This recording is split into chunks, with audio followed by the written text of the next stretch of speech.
There he is. As we now go live streaming on Facebook November 2nd, we're bringing David Oldham in. What a fantastic weekend as he gets his audio set up. November 2nd, the very beginning of November, we had a fantastic rally we're going to talk about, Sunday Drive for 45. Speaker Kevin Hern was there. We got a lot of numbers to talk about. I've got also the Electoral College. We're going to get to that towards the end of the show. We've got an expert on that with David Oldham, constitutionalgrounds.com. We've got the election tomorrow. We'll, of course, talk about. I want to briefly touch on a story that has to do with how they're spinning State Question 805. I don't want to go back into that whole thing, but other stuff like that. David Oldham, how are you doing? Good. How about you, Tom? So far, so good. I survived the weekend. I did sound for a reggae band at a Ganja Fest in Collinsville on Saturday, and then I was at the Trump rally in Broken Arrow to run sound there for that amazing Trump rally. So, how did that? How did you feel after you came out of that routine? Oh, it was a lot of fun. Talk about crazy with numbers of people and stuff like that. Had all sorts of people showed up, and more than were in the rally itself. Right. People just coming by, wanting to check it out, stick around, listen to the speakers, and then take off. Right. So yeah, it was absolutely fabulous. So. I noticed people. I mean, I had 6 or 7 people just walk up to me like they'd known me ever since, and we were just talking about stuff. I didn't know who they were then. I don't know who they are now. But wow, what a great turnout. Rhonda Vilmont Smith, 912 Project put together a heck of a party. Really, it was just a happening. And a lot of positive energy. Kevin Hern came out, said the prayer, Pledge of Allegiance. And it was just a fantastic honoring of the Back the Blue. They had a raffle for that. And so do you know, I've got some of the numbers. What do you know, David? Somewhere between 400 and 500 cars participated. Took well over a half an hour to get everybody out with police help. They cut off traffic both directions and locked everything down and allowed us to get out and get on the freeway. Fewer problems out on the roadways, but we did have some problems out on the roadways. People are going to have to get used to driving. I don't know what happens, why, but friends of mine got sideswiped as they were driving down the road. Somebody not paying attention just ran into them. Right. Don't know how that happened exactly, but it's a selfless driving car, I call it. Well, it was the fault of the other person, and it wasn't like we had Antifa out trying to run people off the road this time. Had no reports of that whatsoever. Right. Good. That's good. So that was nice, but we did have some traffic collisions for some strange reason. People can't. I guess they see they get distracted flags on cars and they get distracted or something. It's distracting. So people have got to pay attention, drive when they're driving, and not be sightseers. So that's something people are going to have to learn. Right. And what I heard was 400 to 450 cars, which could translate into 1,500 people, depending on how you put it. It probably was easily 1,500 people if you just talked about who showed up at the parking lot for the event. Well, absolutely. Yeah. But because most cars had a couple. Most cars had at least a couple people. Right. And there were SUVs and vans filled with people. A 7-passenger van filled with people, every seat taken, a single van. And then SUVs, the same thing, 4 to 5 people in a number of cars out there. And there were some big vehicles. And in fact, one guy joined in and he was in a Hummer limousine. Oh, I saw that pull in. Yeah. Yeah. That was a stretch. From what That took him about 3 or 4. that was pretty good. From what I heard, it was a 13-mile Trump train from front to back, and it took approximately 18 minutes to go by, which is a pretty good haul here in Oklahoma. And the flags were, I mean, listen, people went to some trouble to put some flags out. I will say, for the next Trump rally, there are some specifications to hanging your flag, because at 60 or 70 miles per hour, on the way home, I saw some tragedy that blew off onto the road there. So, you gotta hook it on properly. But there if you have a receiver on the back of your truck, there were vendors out there selling the receiver, the pole welded to a receiver hitch that you could just slap into your receiver and throw in the bolt, and right. And away you go. And hold on to your flag. And some of them even took that step further and had them 3-4 flags flying out off of a single receiver. So, but there was a guy, I mean, he was going back and forth to his truck to get more of these things that he'd had welded and painted, and he was out there selling them for whatever he was getting for them. Right. But they were going like hotcakes. So, if you had a receiver, you had no excuse not to have, a flag that worked, because there was a guy selling stuff. Well, thanks again to Rhonda Vilmont Smith. And, people have been talking about how Trump is a divisive candidate. And that's just, I can deny that right out. Trump brought me and Bob Jack back together in unity. So even Bob Jack and I were loving each other. So unity, unity runs deep here in Oklahoma. Well, it wasn't that tragic of a rift anyway. It was just a thing. This was actually a coordinated effort between the Tulsa County GOP.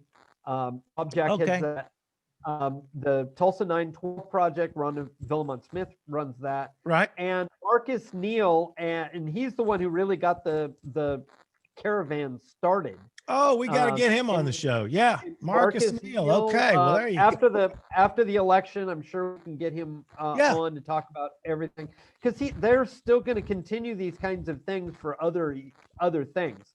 They've got a Back the Blue event. They've got some other stuff that's coming up. But then I think Rhonda said something about a victory lap also after this thing is won. They may well do that. Something that I don't think you went out to the end, and because you were picking up, but anyway, the point is that, and thank you, by the way, for bringing out your sound system. Oh, no problem. It was a great pleasure. That was great. But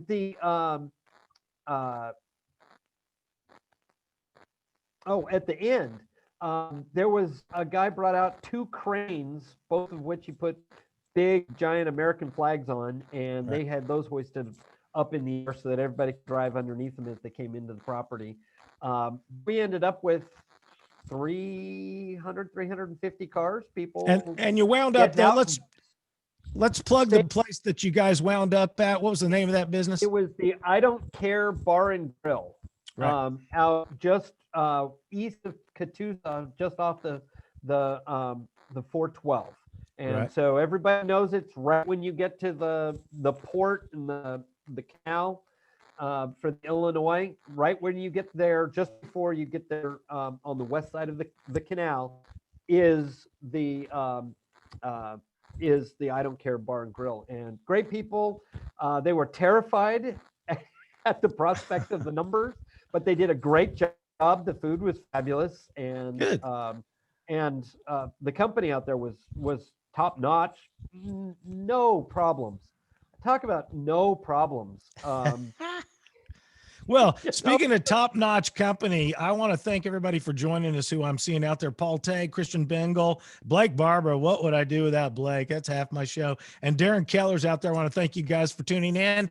Every Monday night right here on Facebook Live, we are talking all about the amazing Drive for 45 Trump rally.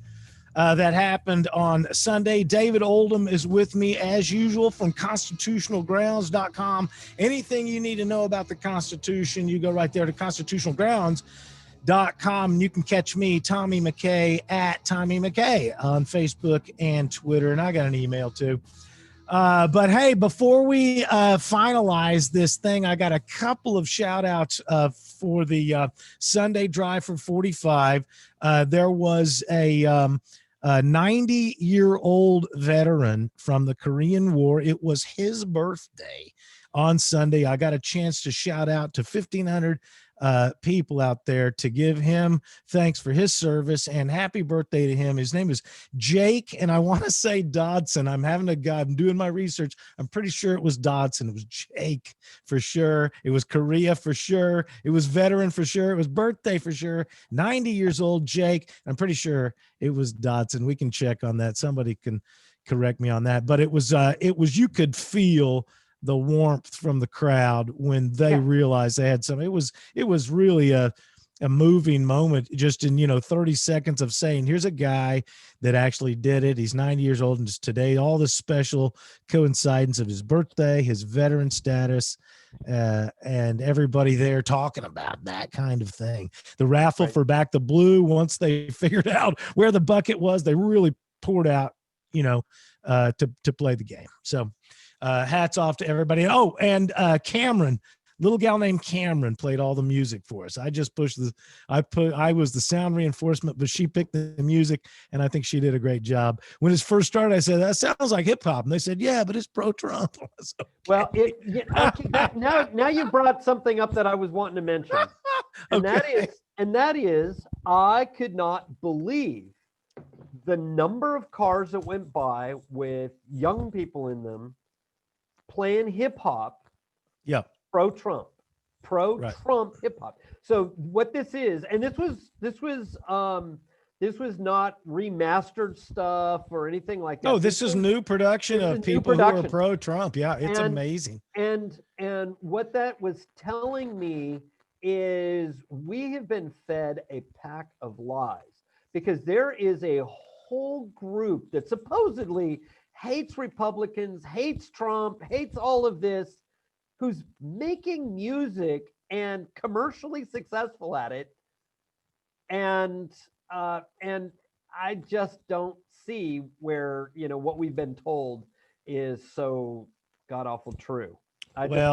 That's right. And that stuck out to me watching all the people drive by, because I had occasion to be directing traffic and stuff like that. Yeah. And so I heard a lot of these things. So Christian Bingle is asking a question about, because I want to move through the Drive for 45 rally from Sunday and talk.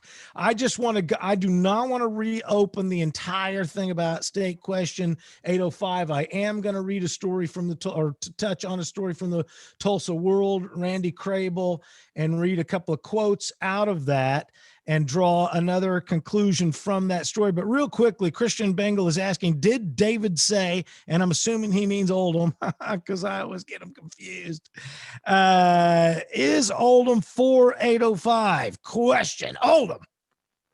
I am.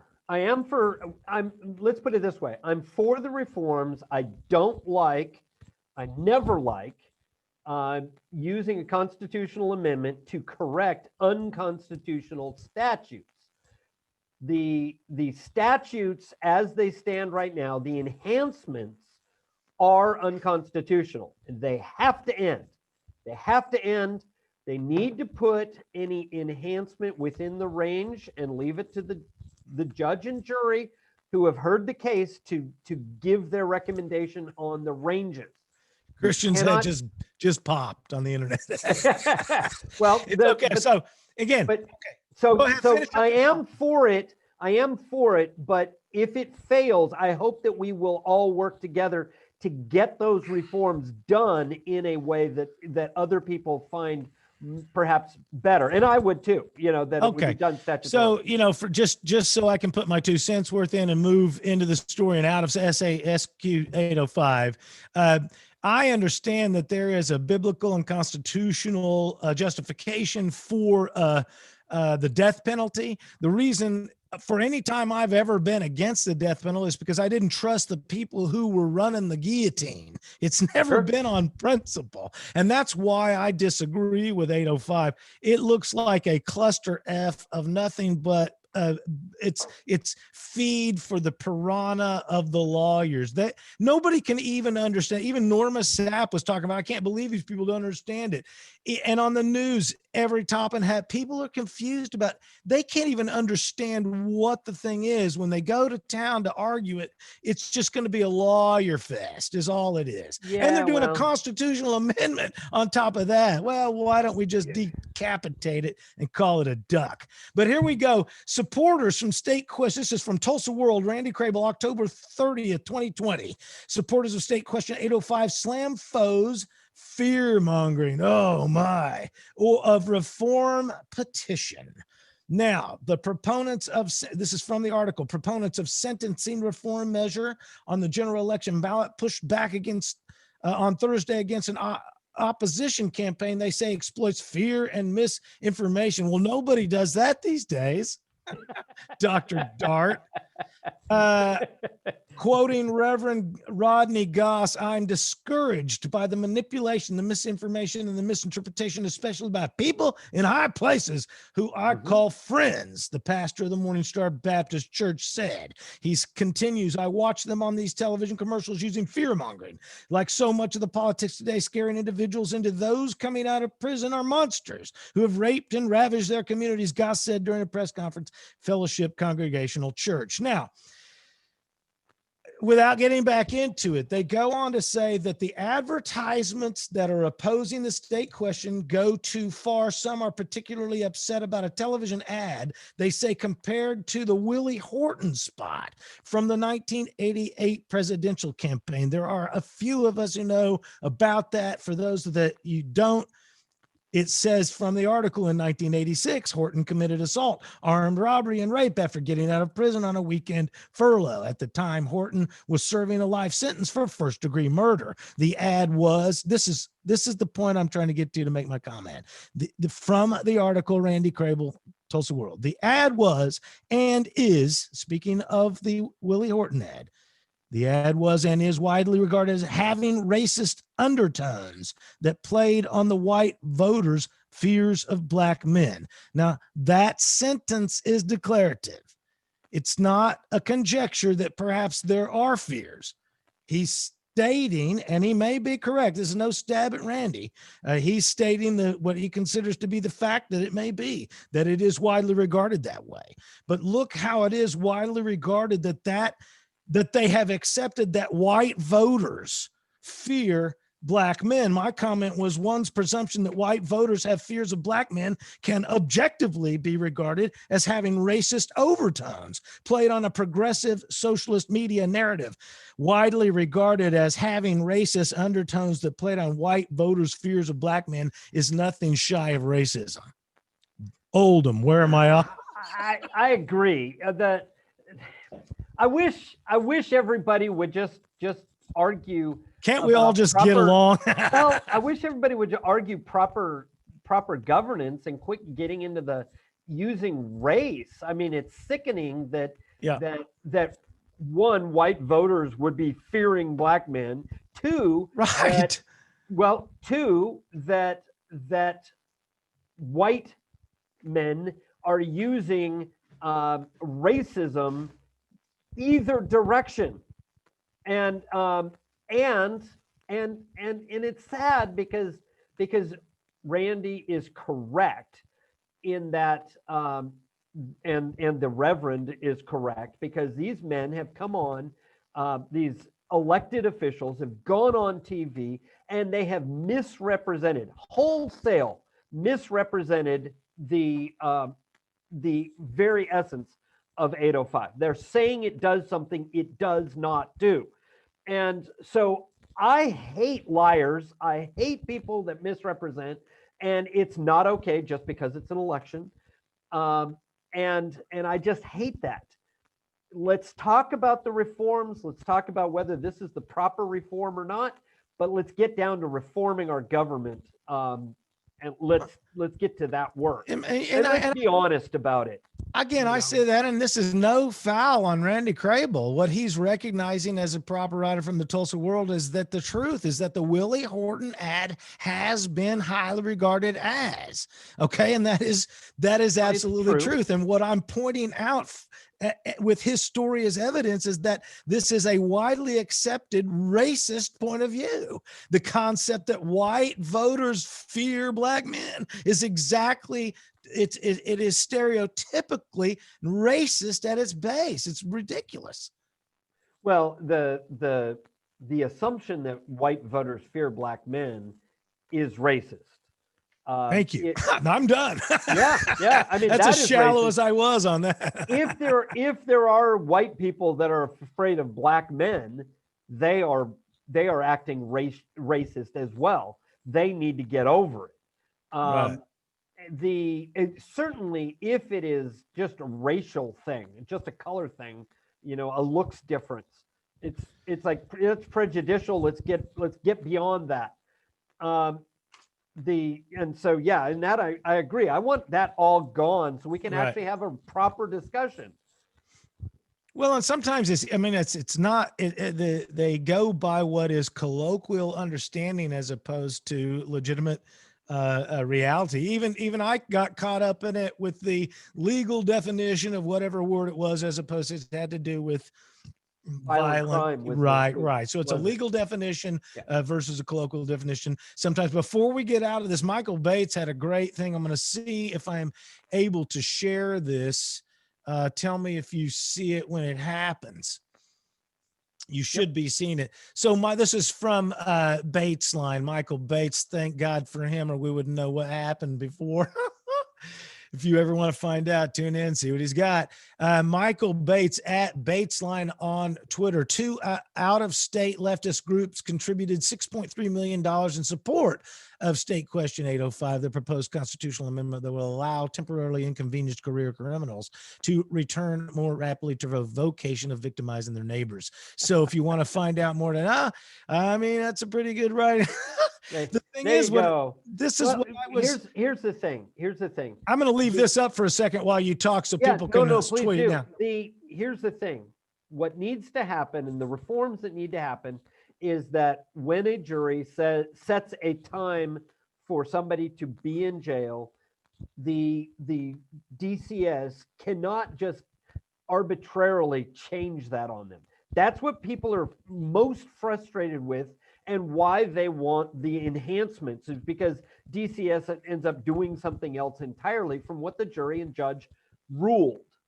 And so that needs to be brought into line. If we get things so that the jury is in line and everybody's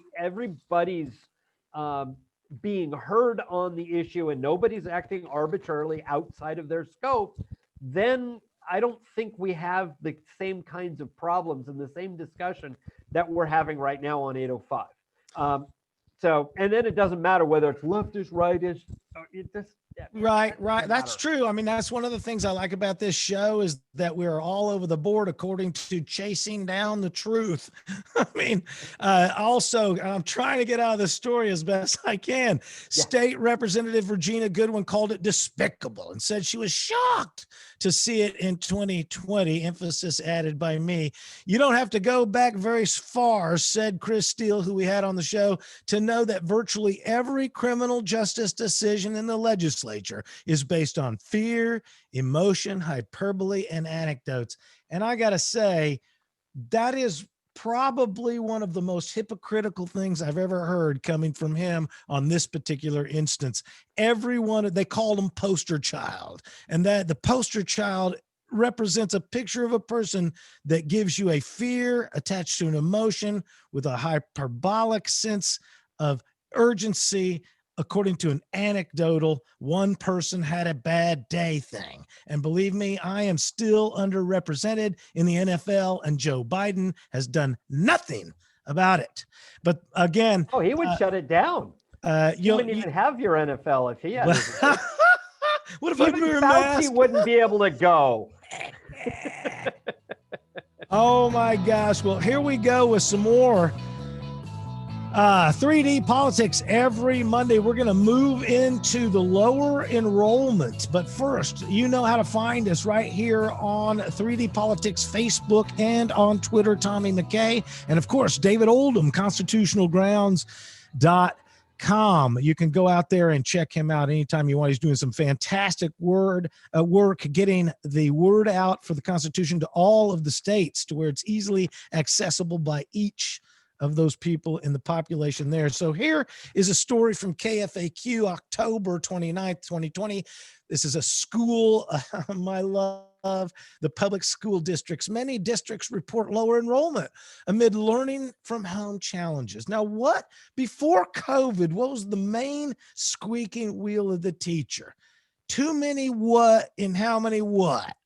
Kids in class. Oh, the classes, they're just so big. We can't stand it. And we need new books, even though we're going to study online in 5 years. We just can't run these books anymore because we've allowed the students to tear them up. So the school system allows the students to tear the books up, then they whine for more books, then the COVID hits, and then listen to this. Many school districts around the Tulsa area are reporting lower student enrollment this year. This poor mother, I don't even know how to pronounce her name, and since she's not the emphasis of my point, I'm not even going to try to. Her first name is Jennifer. And it's confusing the way they write it because her quote is, "I didn't go to school to become a special educator," this mother said. Jennifer, the mother. And I don't know if it's poorly written and poorly quoted. One mother told News on 6 that her son has special needs, and she felt her school district wasn't doing enough to accommodate him while learning from home. Ask not what your school district can do for you, Jennifer. Jennifer said her son has special needs and is doing a lot better in Epic charter schools, which you know I love and support Epic charter. She's just one of thousands of parents who have left traditional public schools this year. That mother, Jennifer, said her son Landon has autism and ADHD, which, by the way, in my family spells ADHD. They spell dad ADHD. She said at the beginning of that one's going to die from the beginning, and there's no editing. So Blake, go Blake. Her son got an IEP. Does everybody know what that is? From Epic Charter Schools, doing a lot better. Now, down here, TPS issued a statement regarding a truancy letter she got. We know that there is a correlation between attendance and long-term academic success, and I say bullcrap. Okay, what happened to this poor woman is she withdrew from the schools, from Tulsa Public Schools, and still got a truancy letter 2 months after she left the district. So she's trying to comply, just like Epic tried to comply with the state education system, but they said, "Oh, you coded your numbers wrong, and so you're a criminal." Here is a simple mother trying to get her kids out of Tulsa Public Schools 2 months later because they've automated their system. They don't have any idea what they're doing. The computer is doing it. So send your kids to Tulsa Public Schools, have the computer teach them. And when 2 months later, when your kid never showed up, they'll send you a letter of truancy. It's ridiculous. And they're whining because their numbers of students are down in this classroom. Why would they whine? They ought to be happy about that. They don't get paid for numbers of students in the classroom. They get paid for pieces of paper at the lunchroom, for people who fill out a piece of paper for a reduced and load free lunch. It's actually both that they get paid on. Okay. That's the ghost student enrollment for the lunch, but the student enrollment is how they get paid for the bulk of what they get from the state. So there's me and Oldham agreeing. Somebody write it down. Not only am I right, he's double right. By God, it's horrible. Yes. And so what it says here from KFAQ, Sepulpa's experienced a 3% decline. Jinx saw 4.5% drop. Owasso, 7% decline. Union, 5%. Broken Arrow, roughly 4%. Okay. And so They ought to be like, oh, thank God. Teachers ought to be like, oh, it's so easy now. I have very few people. The problem here is that the government was designed to protect and provide for the general, did you hear me? General welfare, not the individual education plan. So while I feel for Jennifer, this poor mother, she's expecting more from the public schools and her government than they were ever designed to give. It's just out of line to expect the government and your public school to design an individual education plan for every single student, and at the same time, also a group lesson plan. I know this from the inside out. The teachers are required to not only teach a group of students, that is, build a lecture for a group delivery, but then also build individual plans for everybody that needs one. It's absolutely insane. I want to thank everybody for sticking with it on this amazing rant from Tommy on the public schools. But the public schools ought to be happy as hell that the people are declining to take advantage of their poor service of education. One more thing I got to share here. Look at this thing here. See this here? I'm going to move this over here. This is a response. Somebody was suggesting that Governor Stitt was bankrupting on our policy because he's underfunding the schools. Now, if my attitude is to suggest that the public schools are underfunded is absolute heresy to the truth. To pretend that the public schools educate rather than indoctrinate is a religion.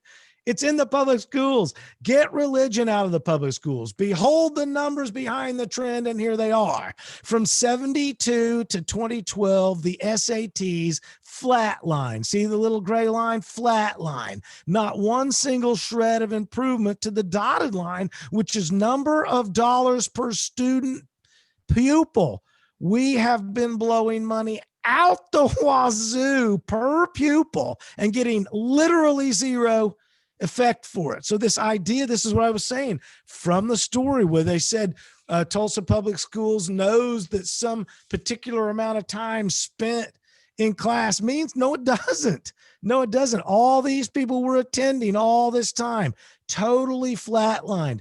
Literally, there is no correlation to dollars spent to education of the child. And that's the SAT from 1972 to 2012, which is a 40-year trend. And you know what they say to me? Well, they don't even use the SAT anymore. They use the ACT. You know why? Because they realized the SAT was showing the trend I'm bringing out. They say, crap, we can't show that. Let's move it over to a new system. And I've got the numbers I won't bore you with right now. 2016, everything down, reading, math on the ACTs.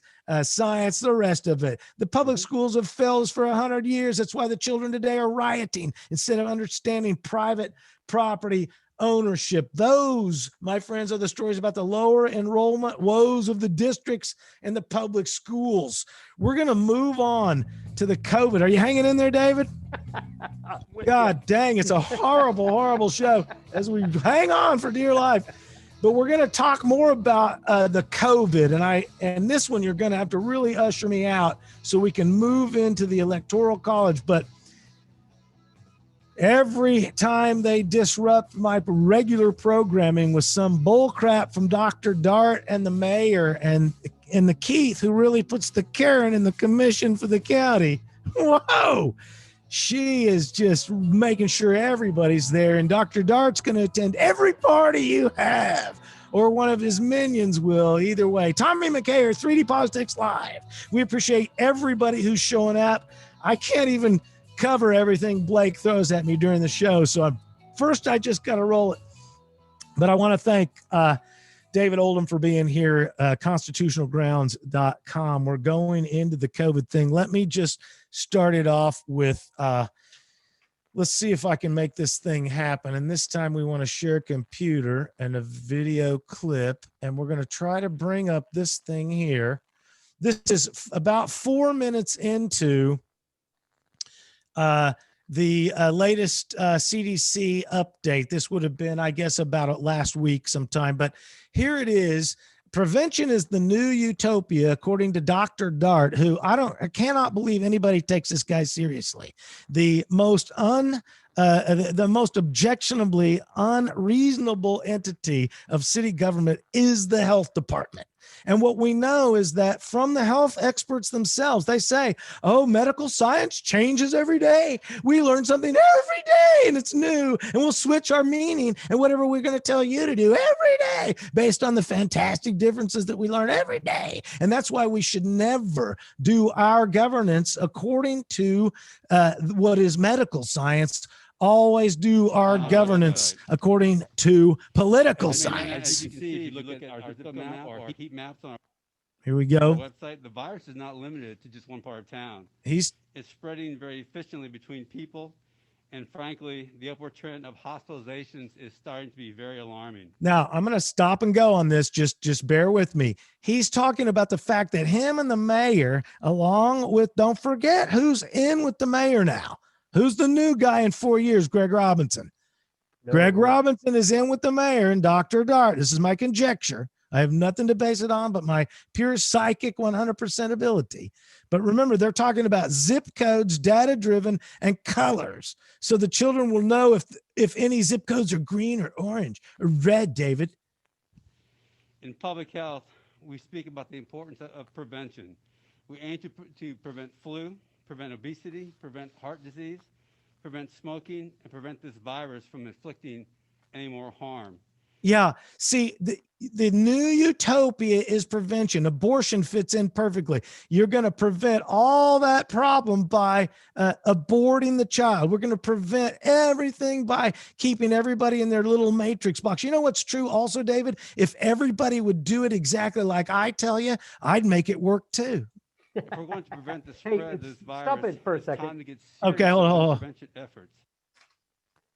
Hit it. Prevention is the problem. This idea that government has some duty to prevent everything is the problem with government. Okay. It is the problem with individuals out in the public demanding that government prevent whatever they are afraid of. And because government has no authority to prevent, because pointed out where it's at in the Constitution that government can somehow see into the future and prevent that which we don't know is coming and force us all to, be preventative. It's impossible. Right. And so therefore that is the crux of all bad governance is this right here. And if you watch, that's how they get away with selling us socialism, because all of the social programs are to prevent worse happenings. And the way you prevent is to transfer the ownership of your risk assessment onto me. I protect you now. Exactly. It's not up to me to protect. Now I'm no longer my response. It's funny how they don't agree with trickle down economics, but we're all in this together somehow. Isn't that amazing how that works? These are good points, David. One of the reasons I want to spend some time on this is because this is local. I had a gal worry about Trump never says, a friend of mine, Trump never mentions racial disparity enough. I'm like, what's happening at your local health department has more control over your day than anything Donald Trump does. Let's move on so we can kill this. Exactly. I'm grateful to everyone who wears a mask and practices social distancing. Let me just say, first of all, if you've got a speech impediment and you're going to wear a mask and I'm going to make fun of you, you better hurry up and figure out how to speak properly, because you are not a spokesperson. You may be a doctor, but he's not a spokesperson. There's no reason to have you up there. Remember, it's unacceptable. he's not a doctor. He's not a medical Whatever doctor. he is, he's not a spokesperson. He can't even speak. And I'm not damning him for his speech impediment. To pick him Could you ever understand and with the anybody mask. like that? And with the mask. It's absolutely ridiculous. Am I being harsh? Probably. Make fun of me. Ready, go. I think we have to reframe our conversations from, do we have hospital capacity, to how can we prevent this virus from spreading? So hospital capacity isn't our primary. So now hospital capacity is the big thing here. And notice how it is that they promise us before the pandemic gets here. We need to buy all in on socialism because government's the only thing that can handle a big thing like pandemic. And when the pandemic gets here, what do they say? Oh, we got a caste system. Well, now we got a caste system because the most important essential people, we got to protect them first. David. Well, and also remember, the only reason that we have any sort of a lack of beds, hospitals, and so forth is because the state government has illegally, unconstitutionally forbidden hospitals to be built and for people to actually enter into the market. And so again, constitutional governance, because they're trying to prevent, the downfall of bad hospitals and force hospitals to actually run not only profitably, but efficiently. And because they're trying to prevent them from being shut down, they forbid new people from getting in who would actually do that and lower our costs. Because of that, now all of a sudden, you and I have to jump too because they have mismanaged and not foreseen the future and they don't have enough beds. Well, I'm sorry. That's on you. Medical science changes all the time, David. So now at 5:03, here we are at 4:40. At 5:03, Dr. Dart is going to invite himself into your home or place of business. Blake, get ready because here he comes. The Tulsa Health Department offers a COVID safety plan review process for large events in town. We will review the plan and make the appropriate safety recommendations to ensure adherence with CDC guidelines. If you are not confident that the event you're attending will adhere to the 3 W's of prevention, don't go. Frankly, it's the small private gatherings that really have me and my colleagues at Tulsa Health Department very concerned. Okay, here it is. It's the small gatherings that really has him and his colleagues concerned. Now, Blake, he's coming over to your house to make sure you're socially distanced. Blake's okay. He's in a different town. He's in a different state. Dr. Dart will find his way to you.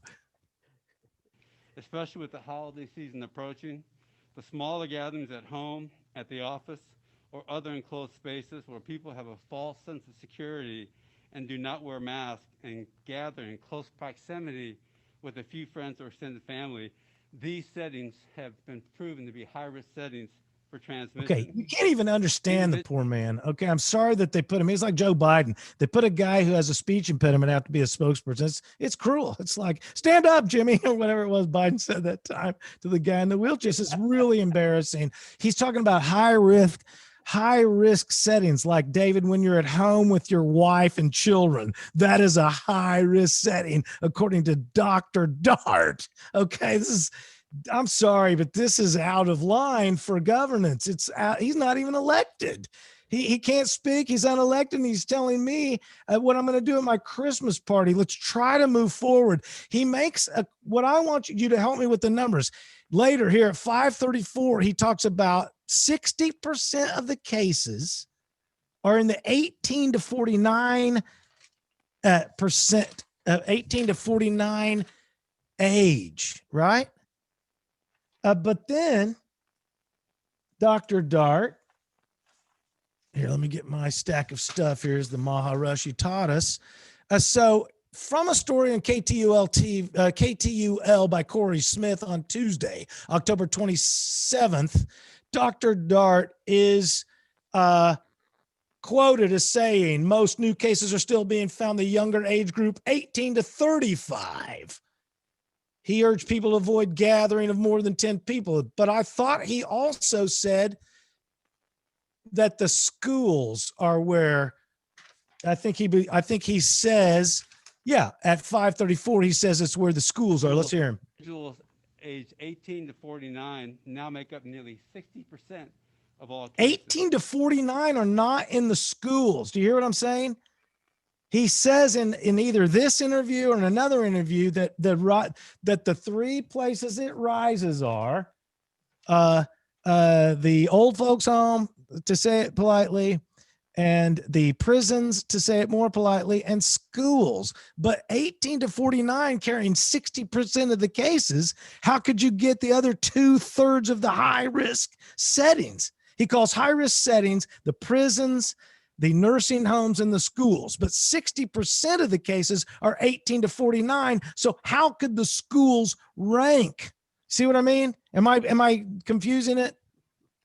I'm not quite following, but All right, let's go on. We don't have data that demonstrates the need for mandating restrictions on gatherings because, frankly, people aren't providing us with this information. Here he's complaining Good. about people. Yes, me too. I do have some common sense recommendations to keep everyone safe. Do not gather in groups larger than 10. Any groups larger than this make social distancing a challenge. If you are sick, limit your interactions with others. How many of us have known a friend or a coworker who clearly sounds sick, looks sick, but they insist on powering through the day at the office armed with cough drops and Kleenex? If that's you, please. And now he's going to manage everybody's employees. Seek testing. There's no cost for testing offered by Tulsa Health Department, and you can schedule an appointment online. And please, get your flu shot. If there ever was a year to get the vaccine, this is the year, David. And if you really want to know, Here's what keeps him up at night. It's a twin threat of COVID-19 and influenza. Oh, look at okay, that. so The twin threat is what keeps him up at night. so we're going to force you to wear a mask for the off chance that you might have the COVID virus in your mucosal membranes and you might spread it. Right. But now we're going to guarantee that people get the flu virus by shooting them up with it so that they then will pass it over the next 3 weeks after the flu shot. If they're going out and getting the flu shot and not self-isolating when they know they have the flu virus now, they have the lab-grown one. That's the best kind, David. If you are not self-isolating, then you are not doing your duty to the rest of the public because you are a carrier. You just became one voluntarily. If it's my and you neighbor's, know better. You right. know you do. Further, if it's my neighbor's duty to protect me from the virus and I get the virus, which neighbor do I sue?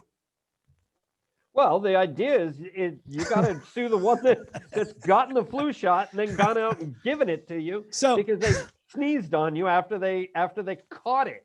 Well, how can we know, right? But when no one will. You and I can't know. You and I can't know. But if we find out, I mean, we should be able to sue them if they're out in public after getting the flu shot and they're shedding on everybody.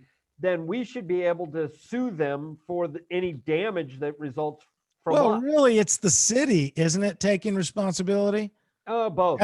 Both. So I'll sue the city. If I get the virus, I will sue the city based on the fact that Dr. Dart and the mayor had all this stuff in place to save my life, but it didn't work. Well, I had a false sense of security based on Dr. Dart. Yeah, exactly. And they did not have anything in place to actually protect you from the flu. All they did was create more carriers of the flu. Right. Via the flu shot. So if you're out there and you believe in the flu shot, my apologies that you might not like what I say. But some people think I'm funny, David. So, but the thing is, that's what the flu shot does. It gives you a virus, right, which you may just regenerate and actually catch the flu. It's part of the reason I'm kicked off Facebook right now until December 29th. And I can only assume why, but one good answer that they gave me a month or more ago was that I was posting invalid or untrue content because I didn't have context because I posted up just a bunch of screenshots that said which were people complaining about the side effects of the flu shot. They were all innocuous. They go, I got the flu. I feel horrible. Why did I get it? Because I just feel horrible. And they said, well, there's nothing serious. It's like, that's not the point. The point was people had all these side effects that you should know about. And Am- they did get it because they through the years they've said, no, you never get the flu. You don't actually get anything from the shot. And it's like, no, you do. And they then called that fake news, which it wasn't. And of course, you have to wonder, how does today's postmodernist ask a Facebook independent fact checker about there is no absolute truth? It's going to be real difficult, because I don't know how you get a fact checker when there's no absolute truth. Hey, it's not about fact checking; it's about propaganda. You're either okay. There's one more on this thing. Something about KTUL. I mean, they have some of the, not only do I disagree with a lot of their headlines, but they're just some poor writing, absolute poor headline writing. Here is a clickbait and switch headline. Here's the headline: KTUL Maureen Wirtz. It could be Wirtz. Jenks mayor supports mask mandate for city. And then it goes into Tulsa, Oklahoma, KTUL. The mayor of Jenks says it's time for a mask mandate. On Tuesday, Tulsa Mayor GT. I'm sorry, what I clicked on? I'm sorry. I thought I clicked on a story about Jenks. We didn't get six words in. With our illustrious mayor. First thing that happened. Wait. Your illustrious mayor. Boom. There it is. Your illustrious Right mayor, because I am done. I am completely out of Tulsa. Okay, well, that's 100%. That's except tough. for a mailbox. But other than that, I'm gone. Well, anyway, so Maureen here clickbaited and switched us from a story about Jenks to Tulsa Mayor G.T. Bynum, who swore he wasn't going to do anything but be just the mayor of Tulsa, is now telling the guy from Jenks what to do. He wants to Bynum, be the regional president. We will have peace in our zip code. Bynum called on surrounding communities. God, can he just stay in his own sandlot? No, to take action to help our hospitals. Oh, the caste system now, because even though we all paid into the hospital as a socialist benefit because nobody can handle a pandemic like the government, now we all got to back off and not use that damn hospital we paid for. And now Jenks Mayor Robert Lee says it's time to follow Tulsa's lead and put a mask requirement in place, even if it's not popular. Just because you voted for me doesn't mean I'm going to represent you. Well, remember, in this particular case, GT is fighting for the Tulsa hospitals because the state has disallowed Jenks and Bixby and other cities from having hospitals because they don't have hospitals. Therefore, they're coming to Tulsa, and the Tulsa ones are being overloaded by suburban areas, by the surrounding suburbia. Well, what a pig. I thought we were supposed to be border free and let people, how much distance do we need to leave between Tulsa city limits and the other surrounding communities, just like our vehicles? Well, here's the problem is, again, we get into this whole government wants to run everything and dictate and control and everything like that. And if they weren't doing it, we would not have any of these problems. None of these problems would we be having. If Dr. Dark could send a minion to every party in town with less than 10 people, he'd do it. He'd do it. I'm absolutely on fire about it, and I got to get out of it. Mayor Robert Lee says he's focusing on the people who will benefit from masks.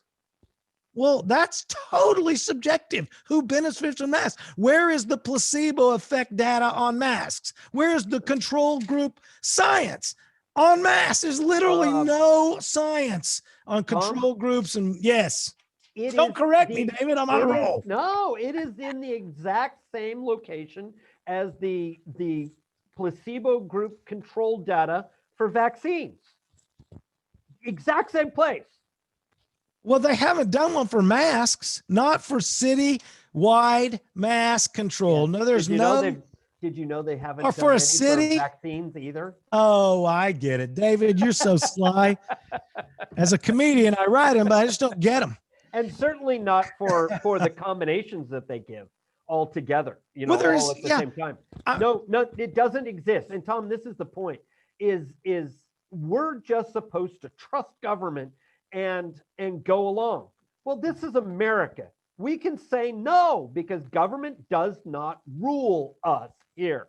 Every other place in the world, they may, rule their citizenry. But here, we are sovereign over the government. We need to take that back, and we need to remind government that they're our servants. They are below us in their capacity in government, and therefore they need to respect us as the betters we are in terms of, how you deal with us. They Right. need to show us respect, and they're not. And they're trying to then, because they're not doing that, they're trying to turn us against each other. And we've got to get back to proper treatment and respect one to another, and then everything will work out. Well, The golden rule solves everything. The balance of freedom and safety has been lost. As for my house, we'll stand with the ego of individual freedom over the collective safety of socialism. It's just, it's ridiculous. Let me calculate my risk. That's literally how you calculate a wage. I will calculate my risk. Finishing this thing again, the big thing here is they bring, Lee says he's focusing on those people that benefit from masking. You know who they are? It's like back again to the caste system. They don't want us to be individually free. They want us in a caste system where some are better than others. He says, think about the medical professionals and the first responders. And if you're a second responder, you're tardy and you're late and you're worthless. But if you're a first responder, you're fine. But if you're a second responder, get out. The teachers who are on the front line, and I'm not sure they spelled that. Yeah, they did. They used there's just real poor writing by Maureen Wirtz, KTUL. She uses the contraction to spell who are, which is spelled WHO''RE, which looks like whore when you scan it. Yeah, think about the medical professionals, the first responders, the teachers, whore on the front line. Just go ahead and print out who are, Maureen. Who taught you to read and write? What the hell? What is wrong with people? Was that a Public quote? schools. Was that a I'm quote? telling you right here. No. What I'm saying is, was she quoting somebody else? Yes, she's quoting. Trying to? Gee. Whore, why don't you go ahead and put some SIC, put some parentheses in there, and look, I'm not going to print the word whore almost. Anyway, but this is where the public schools have failed us. Mrs. Murdoch taught me how to sound out words, and today they can't write a headline where the damn. I'm sorry, Maureen, it's a tough show. You want to come on and defend yourself, please? You're welcome. Anyway, this guy, Lee, Mayor Robert Lee from Jinx, he plans to bring up the issue in an upcoming city council meeting and talk about bias for Maureen. But she says he's only one of 7 counselors, so others will have to support it for it to pass. Give me a break. Absolute crap. Oh my gosh. Here's my music is coming around in 3, 2, 1. Ladies and gentlemen, 3D politics. We're topping the hour, but we've got more to go. We're going to talk about the Electoral College because Tom finally got rid of that viral load of the COVID story. It's over now. We're going to move on to the Electoral College, and we got an expert to talk about it, by the way. And then we've got an election tomorrow. We're going to leave the show about that exciting election tomorrow.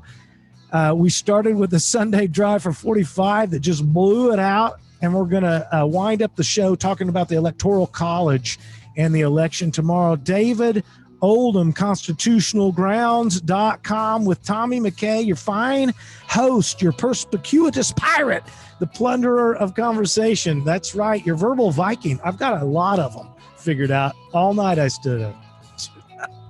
3D Politics live every Monday night. And now, David Oldham, I want to talk about the Electoral College. We're going to talk a little bit about how it works, but I got a thing I'm going to try to share because I'm so good. Wait.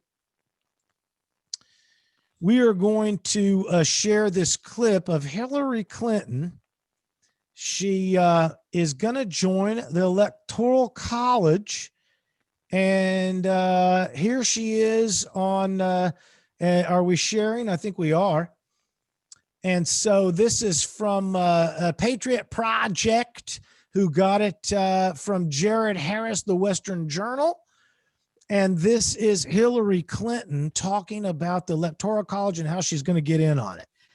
And they're preparing for every scenario you can imagine. So I'm gonna keep raising money. I'm gonna keep speaking out. I'm gonna keep doing everything I can to make sure we win this.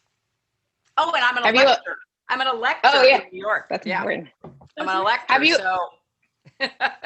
I guess I'm sure I'll get to vote for Joe and Kamala in New York. So that's pretty. Pretty exciting. That's going to be a really fun moment to be able to do that. Can't wait. I can't wait. I guess like one of the things I'm having trouble with this week is like even allowing my brain to go there with the possibility that he's reelected. Do you allow yourself to even go there?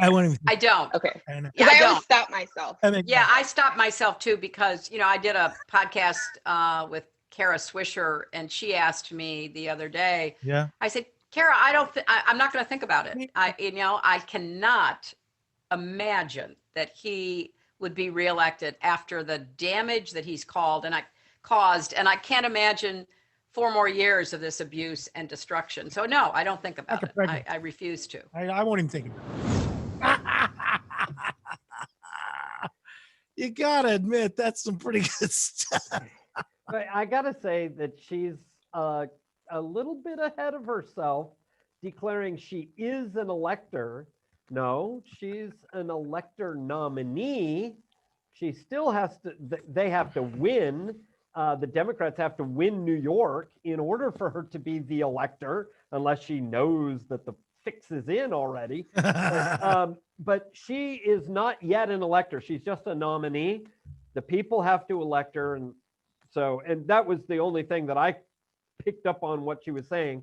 She also is against the Electoral College. She's an elector for that which she hated because it destroyed her candidacy because she lost the Electoral College, and she complained up one side, down the other, that there shouldn't be an Electoral College. But now she's an elector. Go figure. I hate Trump, but I'll take the stimulus. It is legit for her to be an elector because she's not in the federal government now.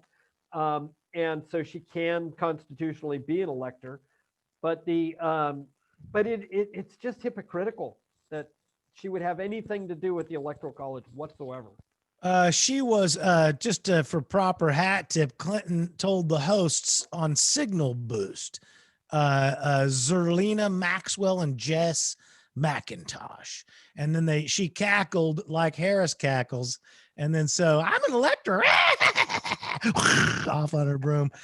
Here, I want to ask you about this correction. Try to explain this. So they did the story. They talked about Clinton suggested that she'll simply refuse to acknowledge the reality of the situation. I love that one. That's good. I'm not paying my taxes, Mrs. Clinton. Anyway, so the story ran October 29th from Jared Harris, the Western Journal. Then there's a correction from October 30th. See if you can figure this one out.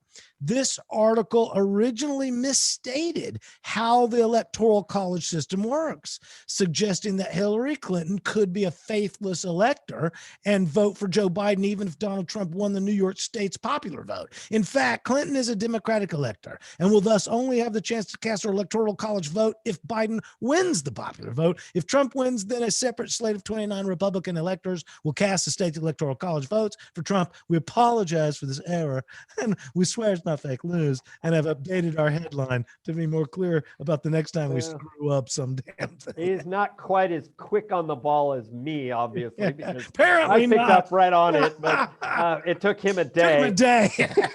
And probably somebody like me had to tell him, oh my God. He took Hillary Clinton at her word. I mean, is that not a problem? That's a problem right off the bat. Yeah, trust me. But the beauty of the Electoral College system is that the small states are more highly represented. In fact, Eric Proctor was on Channel 8 here in Tulsa the other day saying that Vermont has more electoral power than we do. And it's a little because it's Vermont and they have fewer people than us, but it's not in the numbers of, say, a California to us, where we have nearly 10 times well, it's really not 10 times, but we have a considerably greater electoral college representation and power, so that the less populous states, the more agrarian states, actually have a chance to choose the president and to have a say in the choosing of the president, and it not just be the big population centers, which is what we're seeing and what they want to have control, because that's where they've got their power bases and they don't have them anywhere else. That's the social click bubble, Exactly. Well, but here's the thing, and I was talking to some people about this the other day, and they didn't realize that this goes all the way back to the founding. They thought that these people, that the founders were so wise, sage, and foreseeing the problems. No, they didn't foresee anything. They had the problems right then and there. Right. Because they still had the population centers and then they had the agrarian regions.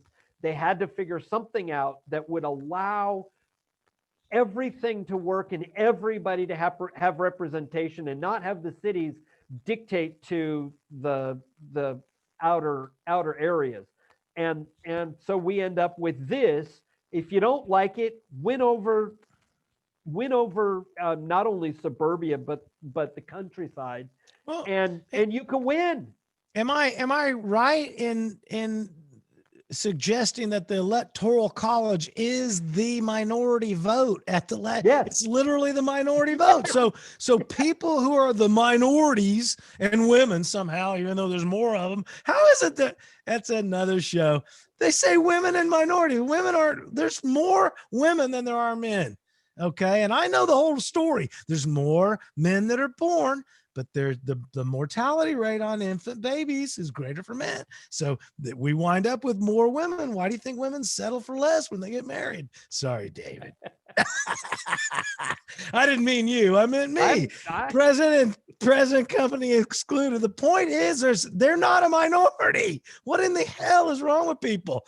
Women are not a minority. Okay. Well, remember that a constitutional republic is meant specifically to protect the minority from the majority, to protect the mob rule from the mob. Yeah. Yes, it's called tyranny of the majority, is what the founders called it. Right. One after another called it the tyranny of the majority, and they were bound to make sure that we didn't have that. But what is the Democrat platform? Is to have mob rule. Right. And they just want to be in control of the mob. And when they're not, they complain. Up one side, down the other. It was unfair. It was rigged. It was whatever. They just complain because they lost the popular vote.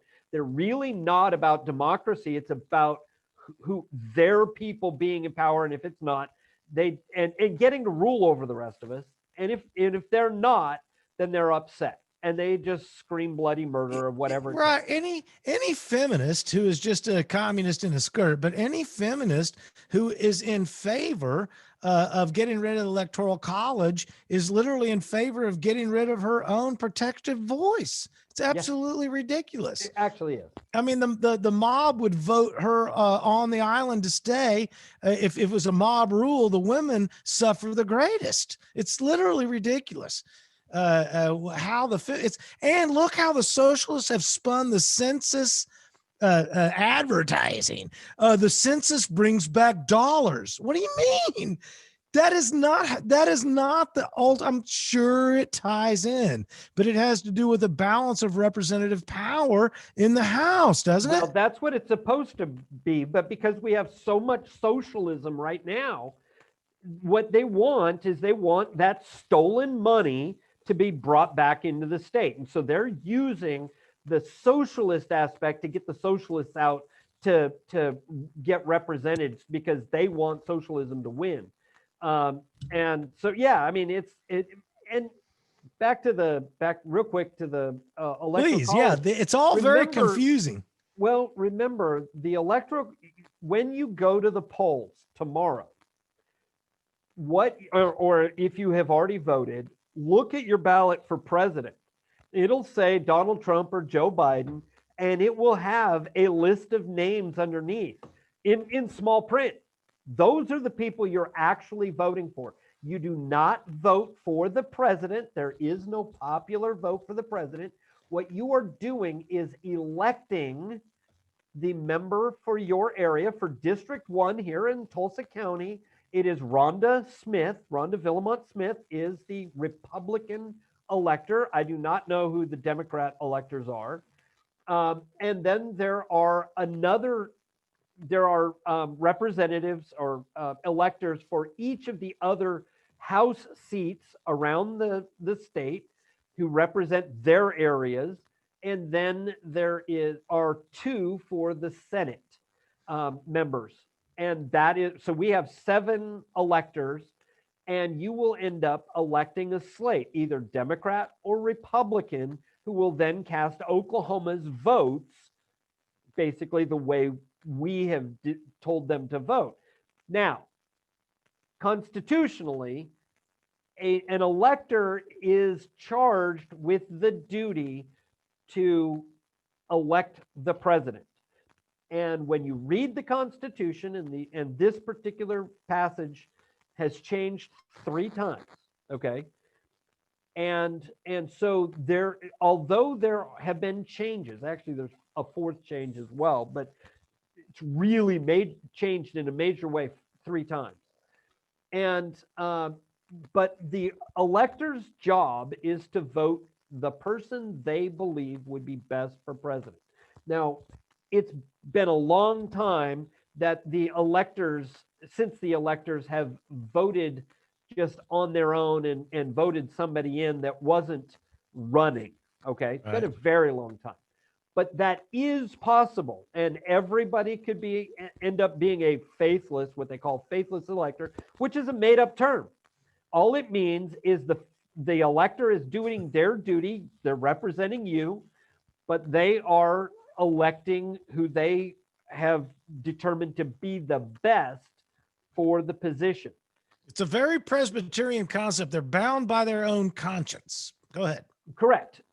Most end up giving an oath, pledging to the electorate that they will vote for the person on the ballot representing their party.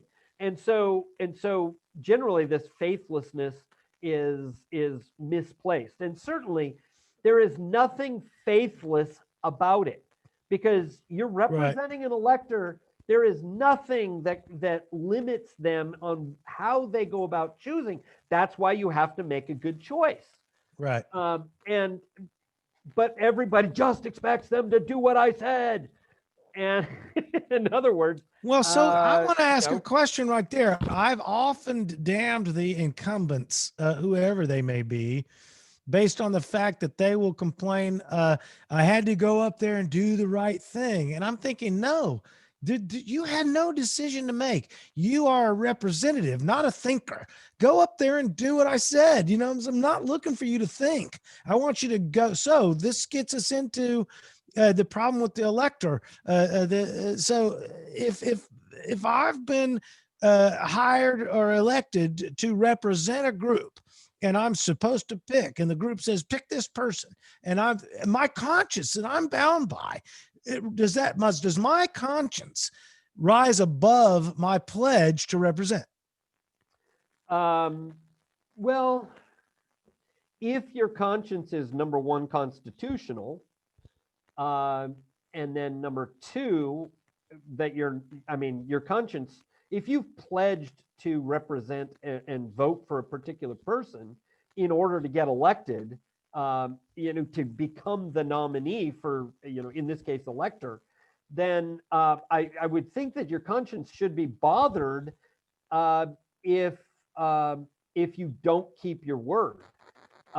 If it's not, then obviously they made the wrong choice, because your conscience and your word should, okay. should line up. I haven't asked the question in a way that's appropriate to get the right answer. What I'm saying is, you're an elector, and all your representatives say, we want you to go up there and place the vote for Donald Trump. I slept easy that night because you said, I'm going to do my job which was vote who I said my people Right. would. So, and I'm not trying to replicate your existence again. What I'm saying Sure. is, if there's an elector who has been elected to represent those people in the electoral college that he's in, and he feels like he needs to go against the collective attitude of who he's represented based on his conscience.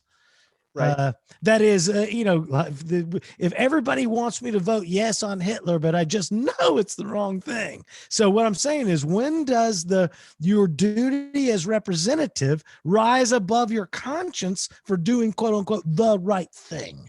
Good question. And, Okay. and that's one that I've talked about since being elector. And boy, it did not fare well when people heard this. Actually, your duty is to the Constitution. As with any office, your duty is to the Constitution first. And through that duty, to the Constitution, you are going to properly represent everybody else. So if you know that somebody has said, hey, as soon as I get elected, I'm going to overturn, the rule of law, and we're going to just, have a burning of the Reichstag and kind of, Sounds like a party. burn down Congress, and I'm going to make myself dictator. You have the duty to not vote for that. To protect the group To from protect themselves. Yeah. everybody. Okay. Damn. Now, I hate that it turns around like that. well, that is just a duty, and yes, you will have to think about it, but that's why you have elected an elector, because the elector is supposed to be spending their time learning about these people and knowing these people and knowing what they stand for, so that when questions come, like I would get, Donald Trump is, has all this Russian collusion, and like, I'd have to go, yeah, that's all made up, and show me the proof, and nobody could, and stuff like that. So I spent a lot of time doing those kinds of things that nobody else was doing. And that's who you have to elect. We've got Rhonda, who's elected. We could have somebody even better than she or I, if they would come to the nominating convention to be elected themselves. And we could get, that's why people have to come to these conventions and participate, so we get the right people. One of the things that's great about this rally that we just did is we're bringing out the young people. We're seeing it in the social artistry, where the rapping and the hip hopping is becoming more conservative. We know about 50 Cents.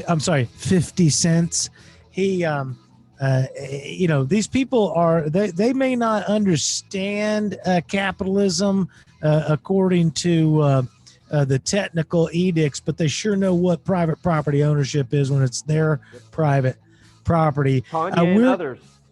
We've got, that's right.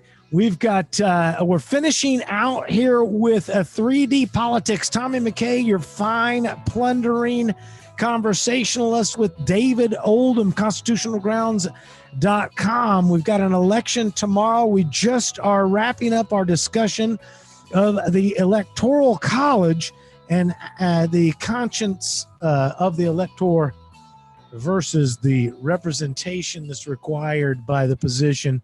And I think that comes into every person's that serves a civic duty. That's what they've got to come down to. They know that they've got a crowd. Yes, David. Well, there's one other thing that we've got to all get back to, and that is that the president is not supposed to be king. He's not supposed to have all of this influence and power.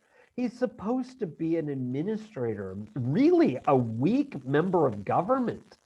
And we have forgotten about that. That's why the choosing of the president shouldn't be this enormous deal that it is, and have all of this power associated with it. If we had constitutional governance, then we'd have he would still be the leader of the free world and make treaties and the whole 9 yards, but it would be nothing on the order of, the news pundits breathlessly waiting the next tweet, or what is he going to say first thing in this morning, and is business going to survive, whatever he says. that should not be the case. It should Well, be, yeah, I mean, we've got public announcers asking the mayor if he's canceled Halloween, like he has any freaking authority to cancel what they're calling a holiday. Well, how to get it be holy? I don't know how they work it, but you can see why is now the czar of Halloween. Exactly, but you see how they've built the socialist progressive Democrats do their projection. They know if I was in charge, I would run it like a dictator. So when those guys are in charge, they fear that we'll run it like a dictator. Right. And Mayor Bynum does. He literally shames he us loves if it. we play in the rainwater, shames us if we wear a mask, and tries to garner peer pressure from other mayors in other cities against the citizens of Tulsa. It's sick. Absolutely sick. So anyway, election tomorrow. Let's move on to the election and we'll get out of here. All right. What do you know about it? I mean, all I know is it's happening tomorrow. Here's my theory on the election tomorrow. It's like a restaurant. I'm not going to go right when they open up because sometimes you still got to get the grill brick off of the, and so then I'm not going at the end of the evening when they're trying to close down and everything. Well, if I'm you going go right in the late- sweet spot. Yeah, you could have weights either way, anytime you go. Yeah. But earlier is probably better. So and block out a block Couple of hours time at to least. do that. Yeah. Because depending upon your precinct and your voting booth, your voting precinct, you may have weights. The vast majority, I believe, the vast majority of people that are going to be voting tomorrow are going to be Republicans and some independents. I think the Democrats have pretty much voted. We will see some of them vote on election day, but they did not have the numbers that I think they thought they were going to have. The Republicans pretty well kept pace with them, although in some areas they're behind for early voting from the numbers that I have seen released. And this is just that we know who has showed up or sent in their absentee ballots. And that means that there's certain Democrats have done it and certain number of Republicans have done it. We don't know how they voted. So, there may be a lot of crossovers. Right. But they were expecting a much higher amount here in Oklahoma of the Democrats, and it didn't happen. So I'm really wondering if, again, we've been fed such a line about the way everything is going. I just don't know. Maybe in Oklahoma County because they've got the big congressional race over there. But outside of that, and in some areas of Tulsa County, I think you're going to see a lot of fellow Republicans at the polls tomorrow. But block out some time because it could take you a couple hours. Yeah, I'm going to go early, and I know that some of the people who set up the Tulsa State Fair helped set up the election process. So as soon as I get there, I'm going to get my Mega Ride wristband and just vote every time I can. Come through as many times as I can. Vote as many times as I can. Mega You're Ride. not dead. It's called a Mega Ride vote, what I call it. But and Blake Barber, thank goodness he taught me it's not 50 cents, by the way. Me being 50 tragically, it's 50 cent is what he says. 50 Yep, and cent. 50 I don't know. cent. I don't believe a word of it. But anyway, thanks, Blake Barber and the rest of them. Some guy out there named David Van wants to know who we are. But hey, kids, anything else before we get out of here, Oldham? No, I think just get out and vote for the candidates of your choice. Get out and vote. We've got to get people elected, and the people that watch this show, I'm very confident that we'll make good choices. And we'll pick it up on the other side, however it comes out. Hey, we survived their tyrant. I'm sure they'll survive ours. Ladies and gentlemen, another exciting episode of 3D Politics Live right here on Facebook. Tommy McCay, your fine host, your verbal Viking, plunderer of conversation. I've had tonight the pleasure of discussing all this politics with David Oldham from constitutionalgrounds.com. Go check out all that information about the Constitution, the fine document that it is, at constitutionalgrounds.com. And we will find you guys again next week on 3D Politics Live. David, I'm sending you out. There he goes. And I'm taking myself out. And there I go. And we will see you guys next week.